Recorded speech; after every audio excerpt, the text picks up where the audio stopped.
L-aġir ta' persuni li tpoġġew f'pożizzjonijiet strateġiċi bilan li jibqgħu jalfu lil Partit Nazzjonalista bit-tarif anke meta jkun fl-oppożizzjoni ifisser ksur ċar tar-regoli tas-servizz pubbliku.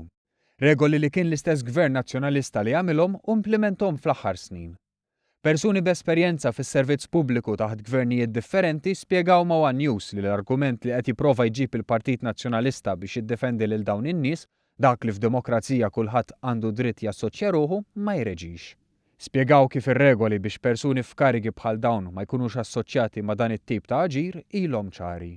Fost oħrajn ir-regoli ppubblikati fl-2011 jitkellmu dwar kif uffiċjali pubbliċi jridu joqogħdu attenti kif jesprimu ruhom.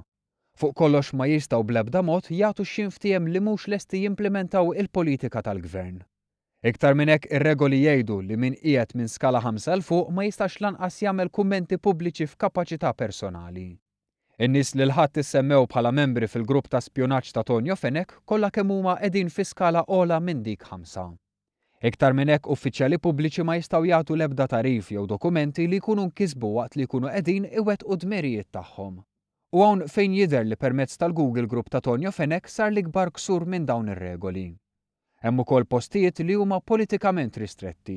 Fosthom nies li jaħdmu fl-istatistika bħal Carlos Kamenzuli u l-ekonomista fil-Bank Ċentrali Chris Paċ. Fuq kollox mill-emails żvelati l-ħadd jirriżulta b'mod ċar li lan ta' dan il-grupp li kien issemma Finance Shadow Group kien imur iktar minn sempliċi tfassil ta' policy. Joħroġ ċar ukoll il-ħsieb li jippruvaw jagħmlu ħsara lill-Gvern Malti barra l-pajjiż. Fl-email kienet diskussa l-pożizzjoni tal-eks Direttur Ġenerali fl-Uffiċċju Nazzjonali tal-Istatistika Michael Patros. Kien żara li tpoġġa l-MFSA qabel l-elezzjoni tal-2013 fassal stqarrija bil-Malti.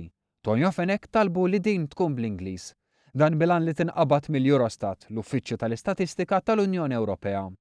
Lan kien li l-Partit Nazzjonalista jipprova jiżra dubji fejn ma kienx hemm. Għax fuq kollox Michael Patros, eks-Kunsillier Nazzjonalista, tħallajlest il-perjodu kollu li kien appuntat għalih bħala Direttur Ġenerali tal-Uffiċċju Nazzjonali tal-Istatistika u wara ħarġet sejħa pubblika.